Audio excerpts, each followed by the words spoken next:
Welcome to Beyond the Wheeze, the podcast where real stories meet expert insight on asthma and other chronic respiratory conditions. I'm your host, Josh Rayon, asthma advocate and patient voice. Each week, we explore the challenges, progress, and possibilities shaping respiratory care. Through conversations with patients, clinicians, and changemakers, we shine a light on what it means to live and breathe better. This is Beyond the Wheeze.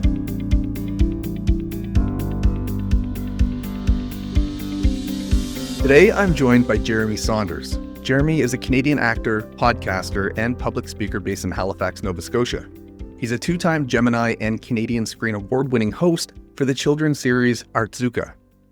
Jeremy also lives with cystic fibrosis, and he's one of the co-creators of Sick Boy, a podcast that breaks health stigma through honest storytelling, humor, and real conversations about chronic and life-ending illness.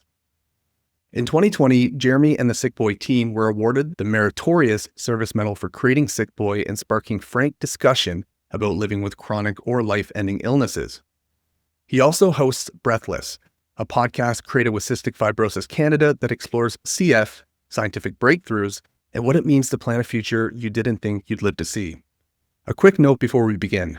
This episode is for education and awareness only. We're sharing personal experiences and general information, but this is not medical advice. Always talk to your doctor or healthcare team before making changes to your treatment or care plan. And with all that being said, Jeremy, thank you so much for joining us. Welcome to Beyond the Wheeze podcast. Thank you very much, brother. Thank you. Yeah, and thank you for that beautiful little introduction. It's funny. I rarely get to be in this seat. You know, the one who's being interviewed. So it's always a little bit jarring to hear somebody talk about your life as right in front of you as though you're not there. and then to go, oh, stop. Stop. It's a real trip to hear all those things and be like, oh, wow. Yeah. Wow. That was all a part of my life. Life is crazy. Life is a crazy thing. The fact that you have those moments that you can say, oh, stop it, that's tremendous. And, you know, to be frank, I could have continued on with that introduction for a lot longer than I have. And one other thing, I think that real smart of you to put that little disclaimer at the top there as well, as this is not medical advice. I feel like Sick Boy could probably use that because God knows anybody taking health advice from our podcast. I really hope that isn't happening, because I'm sure if that is, then there's going to be far too many people out there that are getting circumcised for no reason. If that doesn't make sense, then I guess you'll have to just go back and listen to Sick Boy. Little addition to season 2 I thought I might add in, but knock on wood, nothing's come out yet. Let's hop right into it now, Jeremy. I want to talk a little bit about what cystic fibrosis really is. For someone hearing cystic fibrosis for the first time, what do you wish they understood in plain English? Good question. Well, I think when most people hear about cystic fibrosis for the first time, if they've never heard about it before, they're going to end up being told, "Oh, it's a lung disease." And the one thing I actually wish more people understood and knew right off the bat is that it's actually a multi-organ affecting disease. It's a disease that affects the entire body. Although mostly it is known to affect the lungs, right? A big part of the reason why it affects the lungs in that way is because of the genetic mutation that is cystic fibrosis. So cystic fibrosis really is a genetic mutation. It's a genetic malformation that creates one protein in the body to be kind of misshapen. And that one misshapen protein has a cascade effect on the body, on multiple organ systems in the body. The lungs, more often than not, take a big brunt of that cascading effect. But it's a lot more than just the lungs. And I think that's one thing that I wish people understood about cystic fibrosis right off the bat, so that they have a grasp on the weight that can exist behind a disease that literally can affect every aspect of your, your meat suit, like this thing that we use to move through the world, to interact with the people around us. It's not just the lungs, it's every aspect of it. And it's damn interesting as well. All those little intricacies, all the different systems that are affected, the ways that they are affected, it's fascinating. There's all these little tidbits, these little pieces of CF that I think a lot of people don't know about, like these symptoms of CF that people don't know about because it doesn't get much airtime. It doesn't get spoken about much. And they're all really weird and quirky and interesting. And so it's like when you hear, oh yeah, cystic fibrosis, it's a lung disease. Yeah, that sounds boring. It's actually so much more than that. I feel like now I sound like a used car salesman, just like trying to pitch how cool CF is. But really it's much more complex than just a simple lung disease. I like how you call it a cool disease, right? And I had a guest on this podcast, Dr. Mark Snellinger, and if you're listening, thank you for coming on. But what I wanted to say was he has I want to call it a motto. That motto is live with it, not in it. And I think you take that to heart. So I like that. Live with it, not in it. Yeah, live with it, not in it. I think it says so much in so little words. Very cool. Yeah. That's one thing I'm not known for, is speaking with little words. I can't shut up. That's why we have you here. I'd like to talk now a little bit about what CF looks like to you. What does CF look like day to day for you, Jeremy, beyond just the lungs? Yeah, well, I mean, like I said, it's a multi-organ affecting disease. So I guess to give you sort of the 30,000 foot view, I'll give you a little bit of a background of what my life looked like for the last 30 some odd years of living with cystic fibrosis. So the lungs are affected because there's this heavy buildup of thick, sticky mucus on the lungs. So again, that protein that's misshapen, it's the one thing that it does is that it prevents my body from being able to move chloride in and out of the cells properly.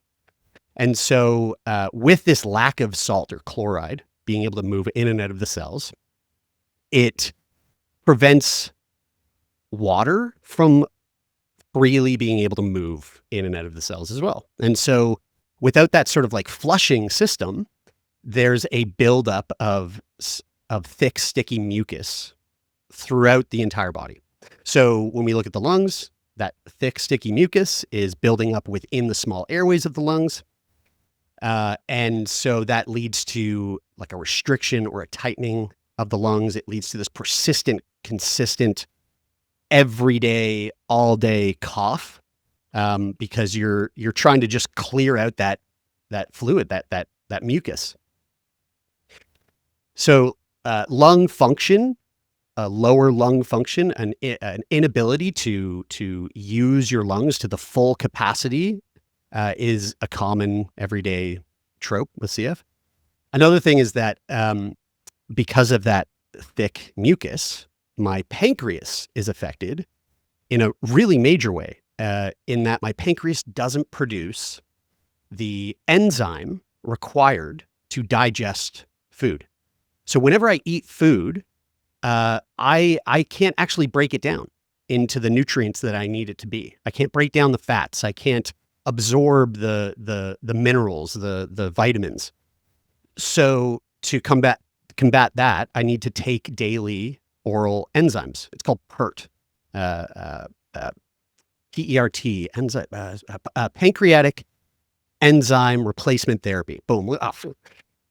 I know he said don't take medical advice, and I am not a doctor, but hey, you got to give it to a failed theater school dropout. The ability to remember PERT, not bad. Sound like a doctor to me. Yeah. That's all that counts, I think. So I have to take enzymes every single time I eat. So for the majority of my life, I take about 40 pills a day, every day. And then on top of all of that, there's the fact that, and this is not unique to cystic fibrosis, but with any chronic illness, it's not uncommon for there to be a comorbidity that leads to something like, say, depression or anxiety. And so I used to feel really not proud, but but when I look back and I'm like, yeah, he might have been a little smug about that. In the past, I used to be like, hey, depression. Like whenever my doctor would say, hey, like, how are you feeling? Are you having sad thoughts? I'd always be like, what? No, life's awesome. Like I'm doing great. And be like, depression? Me? No way. But in the last few years, that was something I've been diagnosed with and have been trying to treat. So mental health has become a really big part of the daily process of living with CF. I would say that's maybe that's probably a pretty long-winded explanation, but like from day to day, it's the lungs, the inability to digest food. So taking the pills. I guess I'll state too, like, if you didn't really piece that together, like if you don't have the ability to break down food properly, taking a shit is sometimes not that great, not a real fun, pleasant experience. So like a lot of people with cystic fibrosis have a lot of stomach issues and a lot of digestion issues that lead to, like, when you speak to someone who lives with Crohn's, it's like they know what it's like to have a bad day on the toilet. A lot of people with CF who have this pancreatic dysfunction are in a very similar boat. I can imagine having CF, as you mentioned, taking 40 plus pills per day. That really changes your relationship with planning, risk, and time. Certainly going on a trip really isn't as easy as it should be for someone like you. Yeah. I mean, it definitely, I suppose it adds, well, no, it for sure adds more to the process.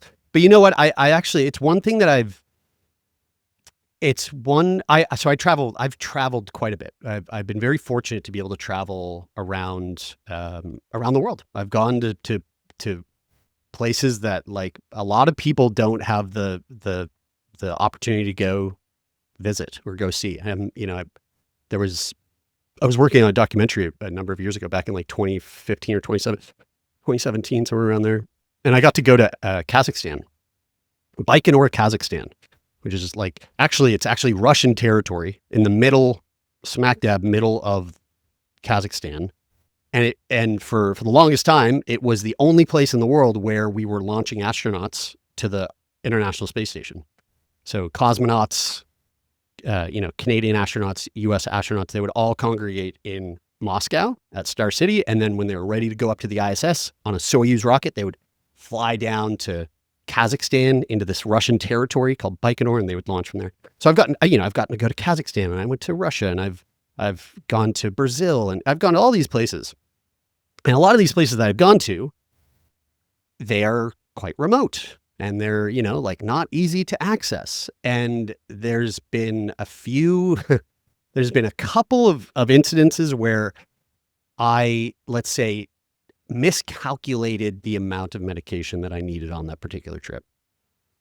And I've always somehow managed to get through it, luckily, through expediting medications from, Halifax, Nova Scotia to the jungle in the middle of Brazil, northern Brazil, and things being okay, having a couple days without the meds and then getting them. But I'm counting my lucky stars, because that luck will that one day run out if I'm not careful. So it does add, like, from a logistical stance, it does add quite a bit more of a process. But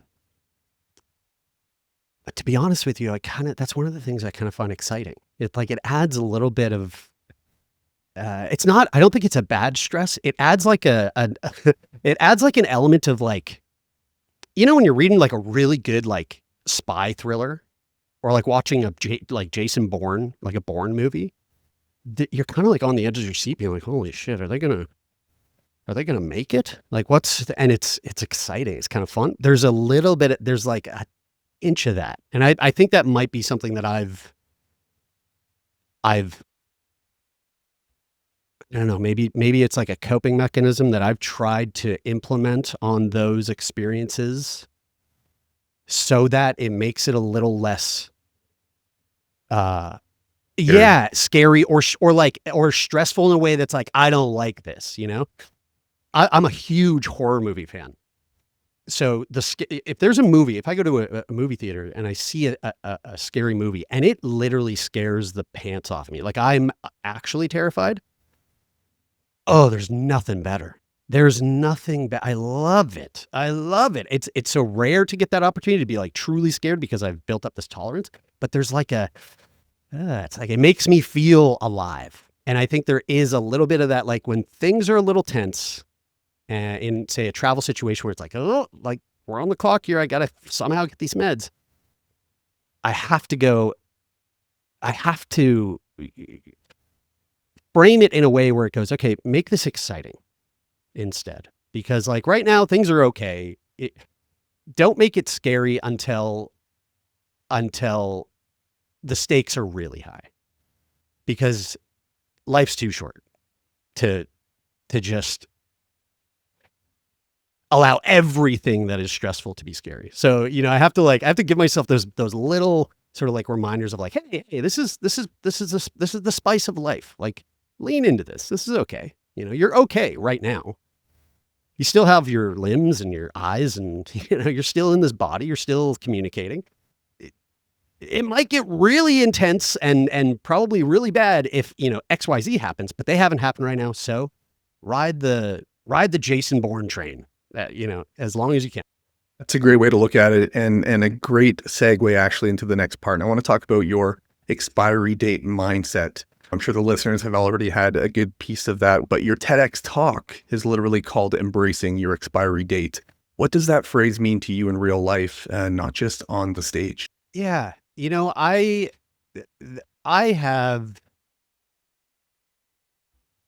think without even realizing it, that was a mentality that I developed at a very young age.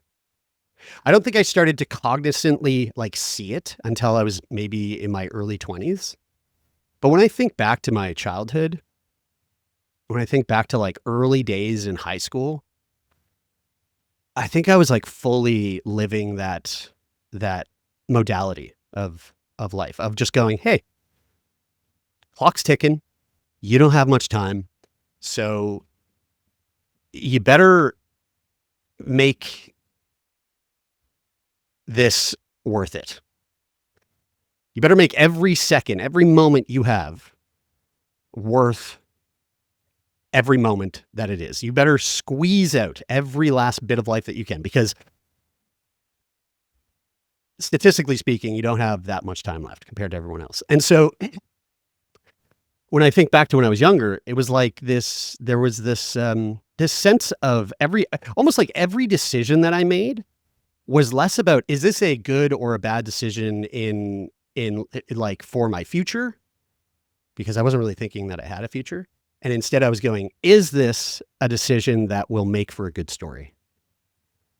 Now, I want to state, like your disclaimer at the top there, like this isn't medical advice. I want to state this is not necessarily life philosophy advice, because that philosophy has not always been the best choice. Is this or will this not be a good story?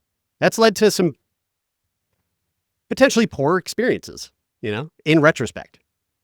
But at the time, it was the best choice I absolutely could have made.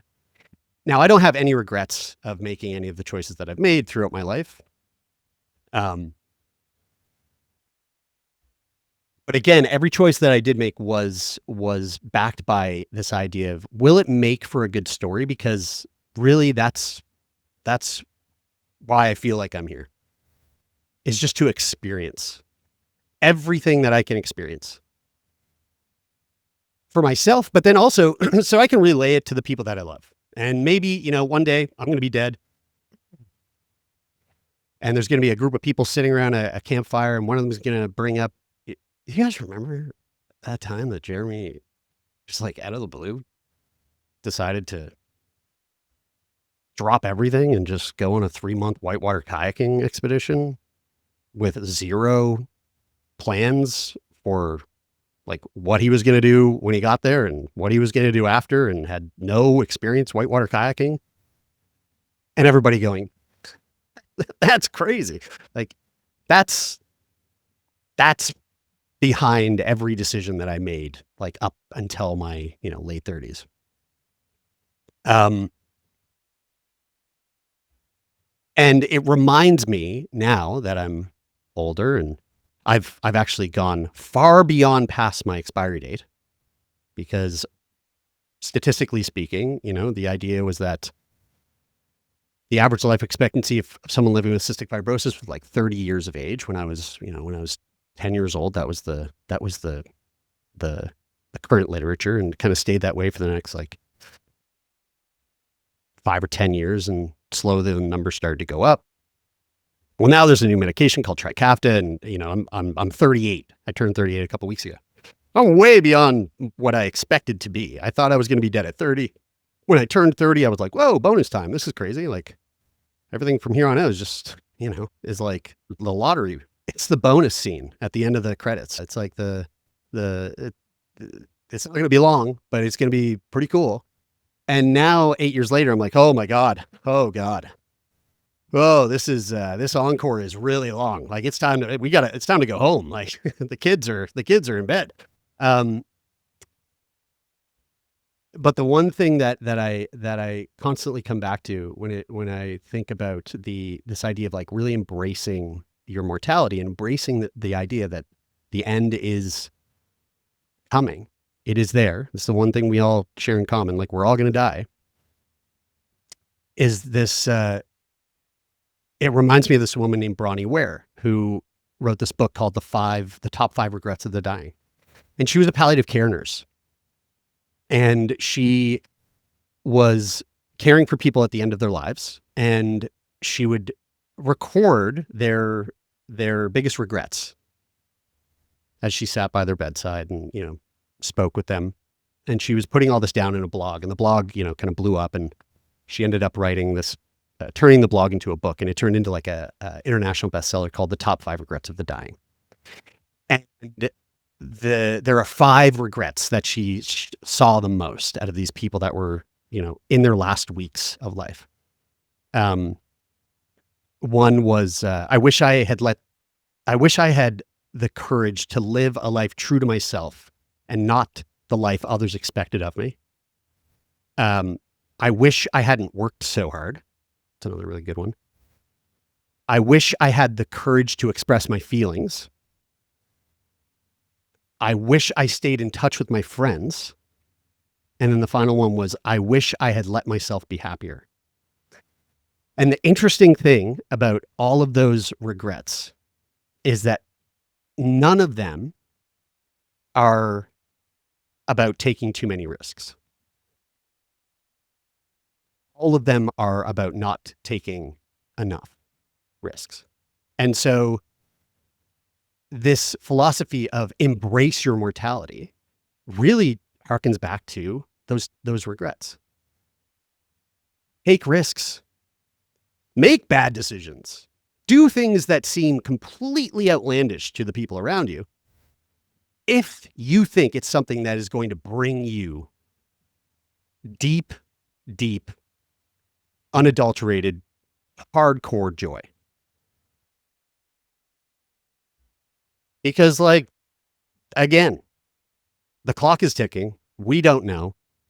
You could be convinced that it's going to happen when you turn 38. Or you could have absolutely no idea. And it could happen tomorrow, or it could happen in 100 years.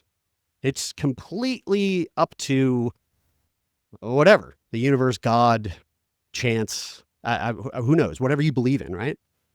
So if you have no idea when it's coming, but you know it's coming, then why sit around and wait? Why not just take a risk every once in a while? Do something that, surprises yourself. Because not only will it, again, bring this sense of like excitement and spontaneity and like zest to your life. It'll also make for a really banging story. And I think that's all life really is, just a collection of a bunch of stories. And I don't know, I don't want mine to be boring. I love that mindset. And thank you for answering the question the way you did as well. I feel like you would make a terrific therapist. Maybe I should see if you'll be covered in my benefits. Nope. You had mentioned statistics earlier, and you're 38 now. Life expectancy when you were 10 for those living with cystic fibrosis was about 30. What is it today? So the latest, don't quote me on this. I mean, a few years ago, it was 58.3 in Canada, the highest in Canada, the highest in the world compared to any other country. Canada has really, like, from the standpoint of advancement in the world of CF treatment, Canada has been at the forefront and always has been. So it was 53.2 or something like that a few years ago. But with the advent of these new medications, gene modulators, Trikafta was kind of like the flagship med that hit the market. That is it works for. There's about 90% of the population of folks with CF in Canada who are eligible and can access this drug. So this drug is a gene modulator. So that protein, that mal-shaped misfolded protein, well, Trikafta is a med that, unlike my enzymes, which treats a symptom, the gene modulators are treating at the source. So they go down to that molecular level and they take that protein and they just fold it in the correct position. So the protein does what the protein needs to do. Now, genetically, I still have CF. I still struggle with CF. I still have to take those enzymes every time I eat because I have no pancreatic function. It doesn't do, 30 years of the inability to work properly is, if you don't use it, you lose it. I don't think that's actually what it is, but that's the way I like to think of it. But my lung function, which the day I took my first dose of Trikafta, or the day before I took my first dose, my lung function was at 50%, 50. 2 weeks later, my lung function was at 85%. And that's been my new normal since. And I've been on Trikafta now for 3 or 4 years. So the life expectancy has risen quite significantly since the introduction of Trikafta into the picture. I don't know exactly what it is, but I was having a conversation with the chief science officer of CF Canada at a conference not too long ago, and I remember asking him, and I believe his answer was it was in the 60s, I believe. But again, don't quote me on that. That's I don't know. And again, that's the median age of survival. So that's the, there's going to be a lot of people on the other end of that die a lot younger. And there's going to be some people on the other end that die a lot older. But how that sort of affects me and the way that I view it, at this point now, I was so convinced that I was going to be dead at 30. When Trikafta came into the picture, now I'm like anybody, any normal muggle walking around. I have no idea. I could be 80. I could be 100. I have no idea. Sick Boy has this reputation for being the place where serious illness and humor coexist. Why does comedy work in spaces where people usually whisper? I think you probably have someone could write an entire PhD thesis on this, but if I was to take it just a simple crack at it, I think it's that people are just so tired of not being able to just be real and feel seen when it comes to hard shit. So in this case, most of the time on Sick Boy, we speak to people who live with or have experienced chronic illness, trauma, mental health issues. And,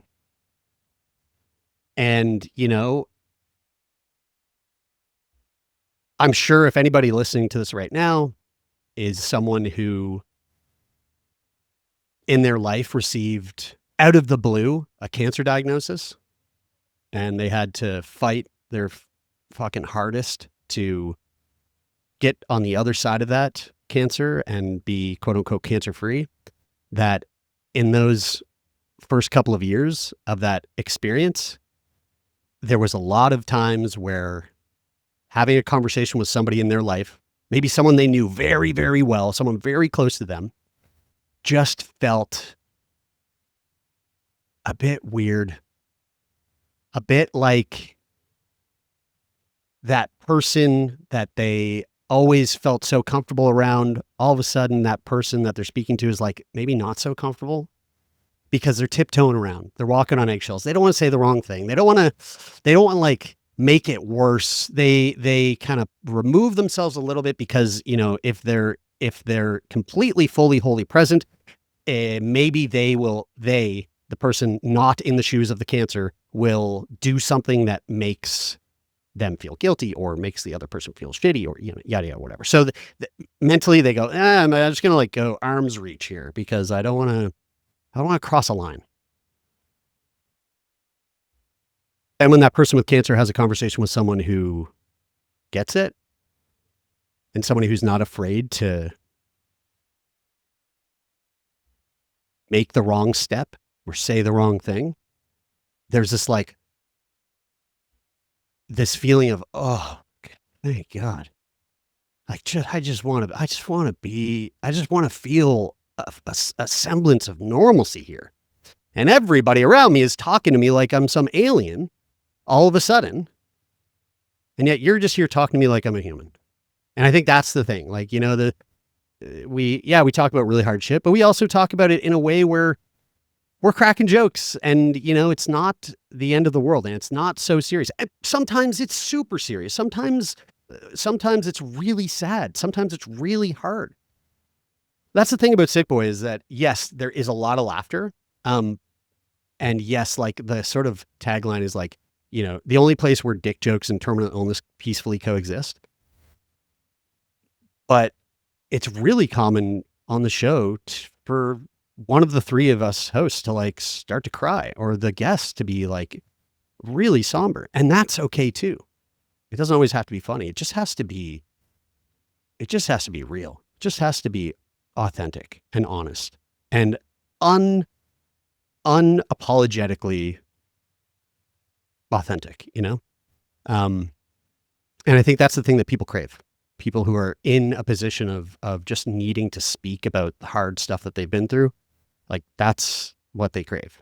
I'm curious, Jeremy, have you ever crossed the line by accident? Oh, for sure. Did you learn anything? Yes. Oh my God. Almost every single week. Yes, of course. It happens all the time. But here's the thing. If that line is crossed in an environment where there's already a sense of trust and understanding and vulnerability, then more often than not, the way that that's handled or responded to is in the exact same way. It's handled with care and it's handled with trust and it's handled with vulnerability. Now, to be honest with you, maybe I'm making that up. Maybe I'd never crossed the line because I don't recall ever having someone explicitly say to me that I have. But I feel like it's impossible that I haven't. And so I know that if I did, the response in that moment was just that's okay. Like he wasn't trying to be malicious there. And things went on and everything was good. So I don't know, maybe I'm the most hated person in the world and I just don't know it or it's about the environment that you cultivate for when you know you're going to be having those types of conversations. And so I think that's kind of the most important thing is we're always going to cross a line. Oh, Jesus Christ. In this world, the current situation we find ourselves in socially, politically, like everything we do is crossing a line to somebody. Every word that comes out of your mouth is going to offend somebody. So yes, of course we're going to cross the line. Of course we're going to make mistakes. But again, when you think about it this way, I like to think about it like this. Let's say, do you, like Josh, when you're out driving, and be honest with me, are you the type of person who, like, if someone like very blatantly cuts you off in traffic or something, you get real hot-headed real quick, or are you the like, whatever? Not only do I judge them, I follow them, and sometimes I even debate following My them man. home. All right, yeah, same, right? So I'm like, I'm road rage, Jeremy Sebastian Road Rage Saunders. I mean, like, if you actually, my full birth certificate, Road Rage is my second middle name. So if someone cuts me off in traffic like that, and I'm immediately like, you motherfucker, goddamn, and I'm like, all right, I'm gonna tailgate you now, or whatever. Then we come up to a red light, and I pull up next to him, like, I'm gonna give this motherfucker, I'm gonna tell them, and I pull the window down, and as I put the window down, they put theirs down, and they go, I am so sorry, I didn't even see you. I'm so sorry, I didn't see you there. Well, I can tell you right now, my reaction is gonna be like, fuck you. No, it's gonna be like, oh, yeah, no, it's all good. That's all good. Now, if they put their window down, they're like, what's your problem, buddy? Like, well, yeah, like, all right. Yeah, this is what I was looking for. Game on. But when I met with like I sincerely, I apologize. That's my bad. Well, for me personally, that's going to disarm me and me go, oh, okay, right. You didn't mean it. Well, the same thing when we're having a conversation in an environment about things that are like really hard. And if a line is crossed and that person knows he didn't, they didn't mean to cross a line. We're all just here. Then I think most people in their right mind know that that's like, this is all just part of the conversation that we're having. This is all good. I don't know if that makes any sense. That felt very rambly, but in my road rage head, it made sense. Sick Boy didn't just become a show, it became a community, and it helped shift how people talk about illness. What do you think made it resonate?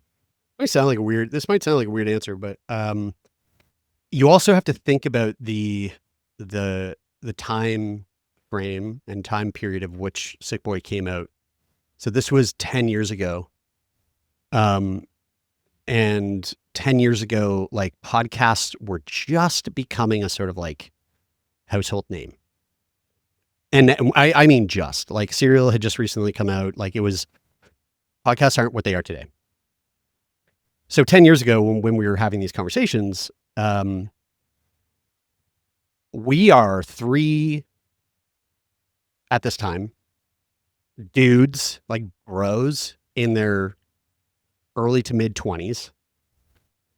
And we're having these really tough conversations with people that are being very vulnerable with us to be in that conversation with them. We are being very vulnerable in having that conversation with them.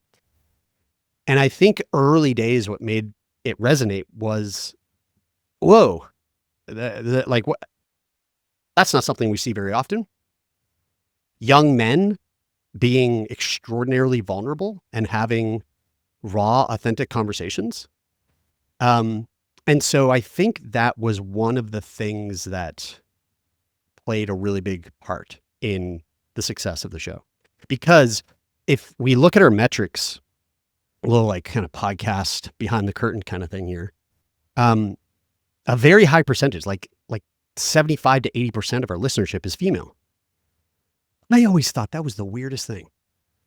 Because, like, we are very juvenile boys, even still today in our late 30s. Like our sense of humor is very sophomoric, just, I mean, it's literally our tagline. Like, the only place where dick jokes and terminal illness peacefully coexist. Like, that's the sense of humor that we have. Yet there's our listenership still continues to skew very heavily female. And I think it's because we are men who are authentically trying to have and promote vulnerable, meaningful conversation. And then I would say the next piece is what we just spoke about, which is providing a space where conversations are happening, where folks who are on the side of being, a patient or living with the experience of illness are just hungry for and want to hear. They want to hear the experience of others in a raw, authentic way. They want to hear the conversations between, someone living with that experience, talking with others, where there's no walls being put up. There's no awkwardness. It's just real. And I think like a combination of those two things really, I think are probably the biggest reasons why the podcast has done so well. You were awarded the Meritorious Service Medal for this work. What does that recognition mean to you personally? It is the greatest honor. Words really can't describe how much of an honor it is. And it's one of those things that like still doesn't truly make sense. It's funny, like when we went to the Governor General's place of residence for the ceremony, and when they do this, when they hand out the Meritorious Service Medal, they give it to all of the recipients that got it for like that year, right? So there's a number of us that are all going to this event, and like when we got awarded and found out that when we found out that we were going to be awarded the Meritorious Service Medal, I was like, oh, that's pretty cool. But it didn't land. It didn't hit me until we got there. And when I started to see like the grandiose gravity of this event, that's where I went, oh, wow. Oh my God, this is a much bigger deal than I think I realized that it was. Then when we started having conversations with the other people that were being awarded the Meritorious Service Medal that day and hearing about what they did and what they do and why they're getting the medal, that was when it was like, wait a second, what the fuck are we doing here? Like this seems absurd. People who are truly changing many lives on mass scale, saving lives for a living, like just stuff that boggles the mind. And then you have the three of us who are in there, just cracking dick jokes and having conversations. Like when I look at my job, I go, God damn, I'm so lucky. I just get to work with my two best friends and we just like goof off in front of a camera. It's really easy to kind of lose sight of the value and the importance that these conversations are actually having on people. And so when we went to that event and we were awarded that medal, it was a big smack in the face, kind of a wake up call to be like, yo, just take a second here and look back at the last 10 years. Like, yeah, it's all fun and games and you guys are cracking jokes, whatever. But really like there's, it is valued. It is very important. And don't ever forget that there's a lot of meaning behind these silly conversations. And so, yeah, it's one of those things where like, I have to remind myself because it's a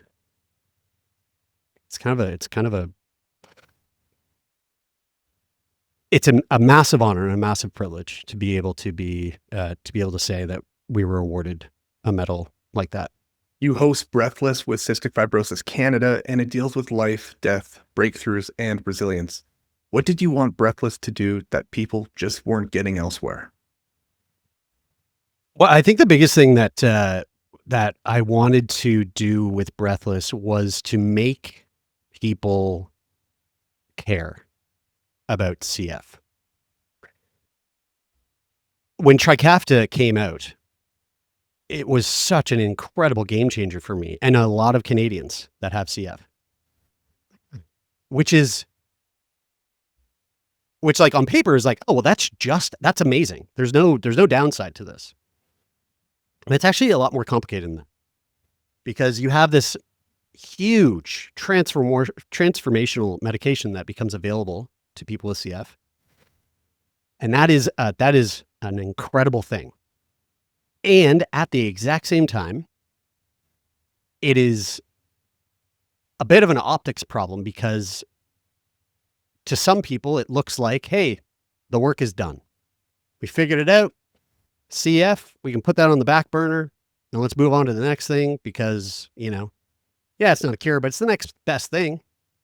It's pretty close to a cure.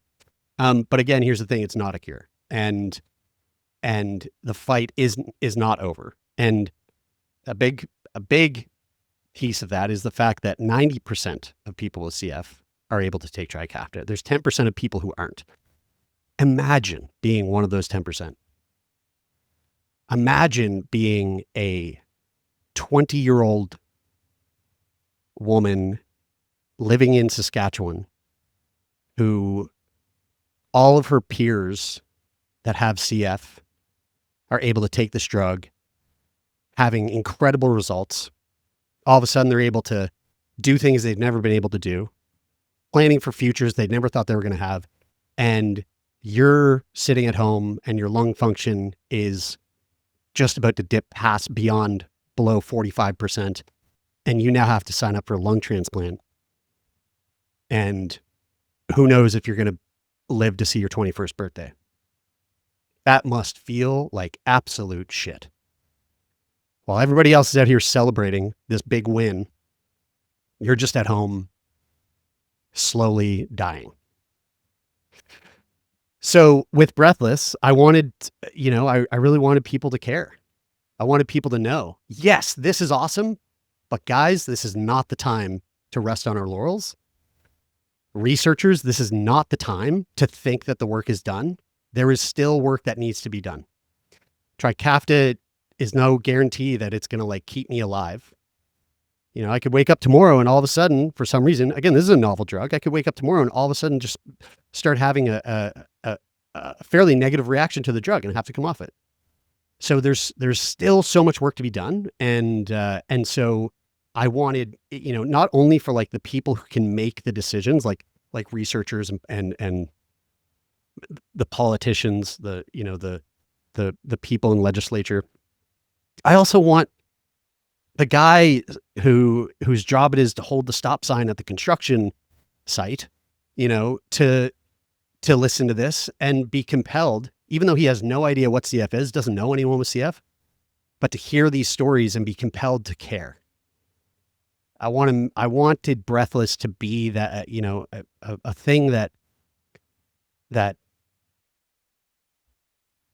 brought it to humanize the illness, to put the human behind the illness so that people can see that this is real. It's still real. It's still a thing. And just think about those people that are still in it.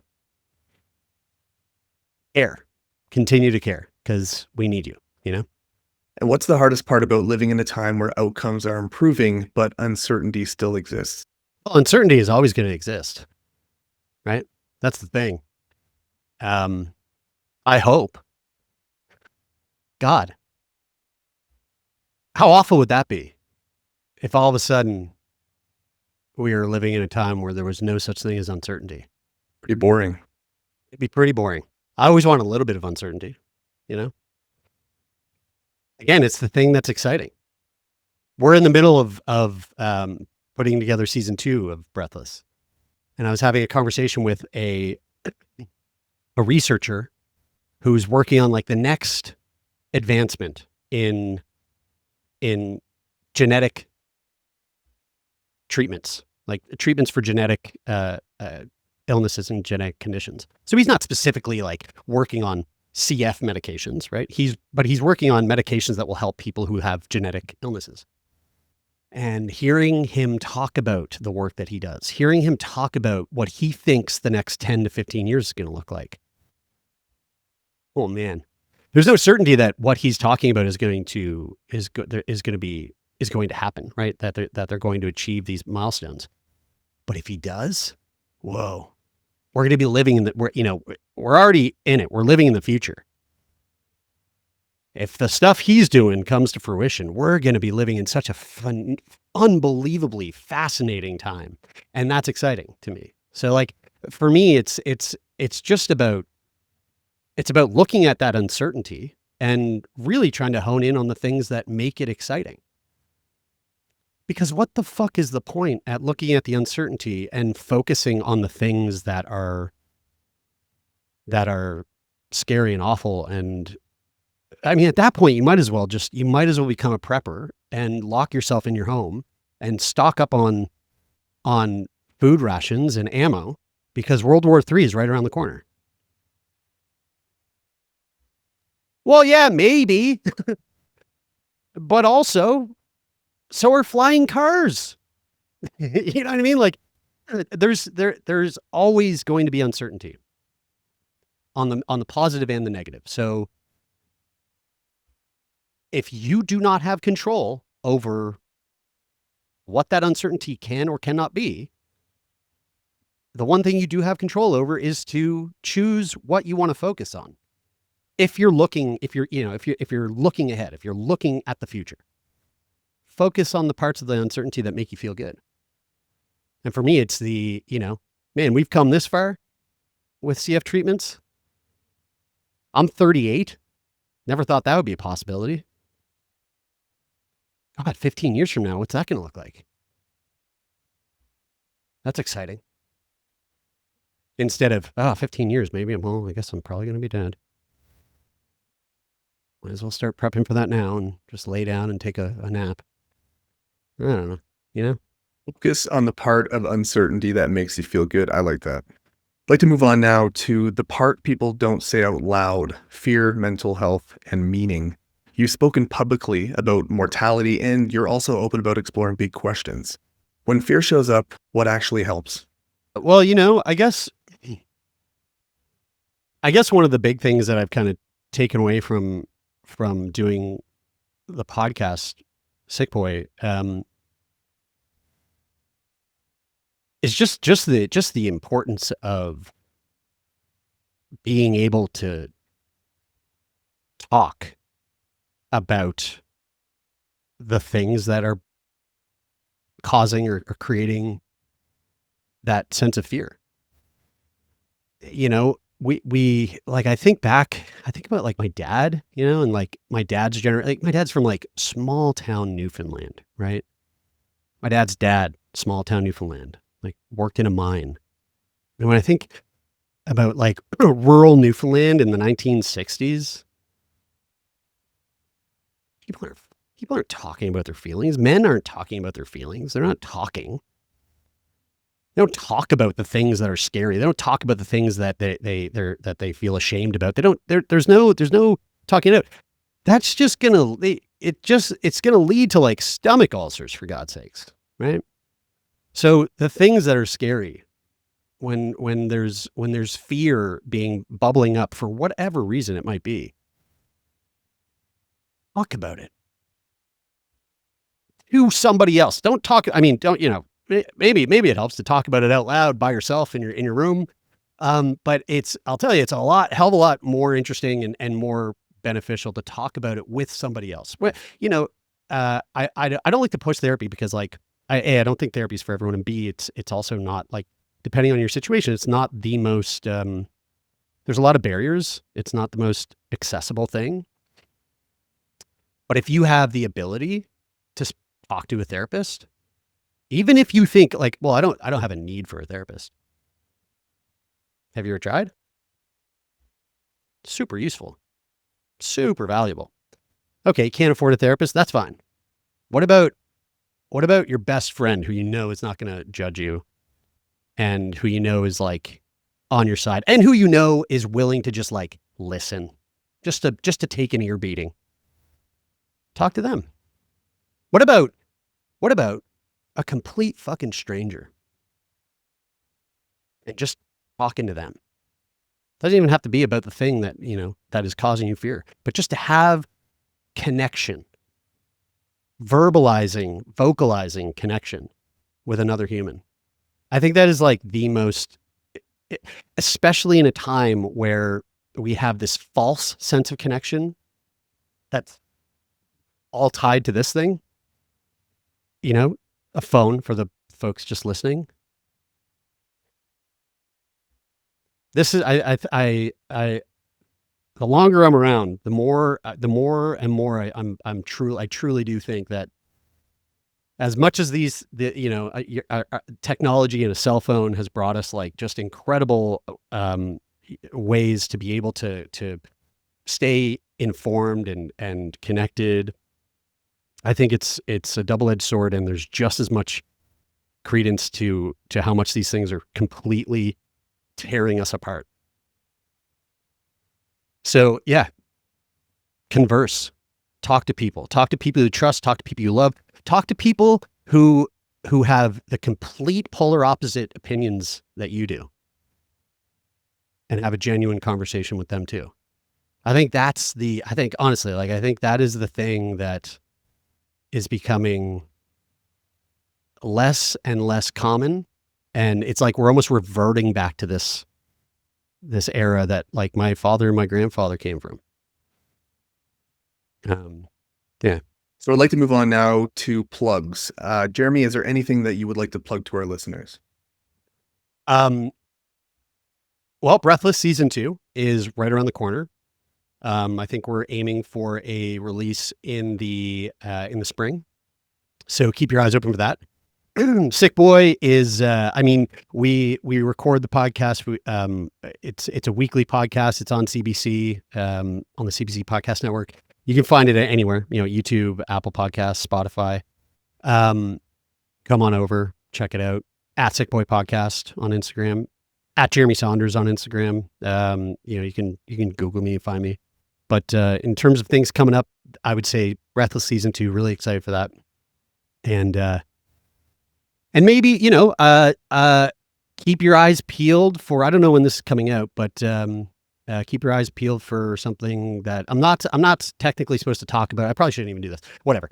I'm not, there's a project that I'm taking part in right now that I'm really excited for, that hopefully I can tell the world about at some point soon, but it will be this year. And so keep your eye out for it. You'll know what it is when I talk about it, because it's kind of a big deal. Sounds great. And I will be sure to leave all that information in the show notes as well for our listeners and our viewers. And now I'd like to end with a final question. This question I ask every guest to conclude each episode. Whether you have cystic fibrosis or not, every breath we take is a gift, a reminder of our resilience, our drive to keep going, and our power to define our own limits. With a single breath, you have the potential to move mountains and change the world. So with that in mind, I have one final question for you. If you had only one last breath, but with it the power to influence the world, what would your message be? So one last breath to change the world, meaning I have one last breath to say something or do something. So are we assuming that by saying it, it is going to have the impact that I envision that it will have? Or it's like, well, this is an opportunity. It may or may not work. Your breath can do anything you want it to do, but you only have one breath to make that change happen. Okay. So hypothetically, if we say I said a statement, that it would be like, all right, everyone's going to take it wholesale, and it's like it's going to have the impact. Everybody on the planet's going to hear it. Okay, all right, here, I got it. I'll try to do this in one breath. Aliens are here. They've always been here, and they've been very carefully and selectively influencing the way that we see the world. Oh, and then I'm dead. Thank you for listening to Beyond the Wheeze. I'm your host, Josh Rayholm. If today's conversation resonated with you, follow the show and share it with someone who might find it helpful. Guest bios and resources from this episode are available at beyondthewheeze.ca, and additional resources can be found in the show notes. Follow us on LinkedIn, where recap blogs are posted every Friday following new episodes, which are released every second Tuesday. You can also follow me on Instagram at the Asthma Runner. Remember, live with it, not in it. This is Beyond the Wheeze.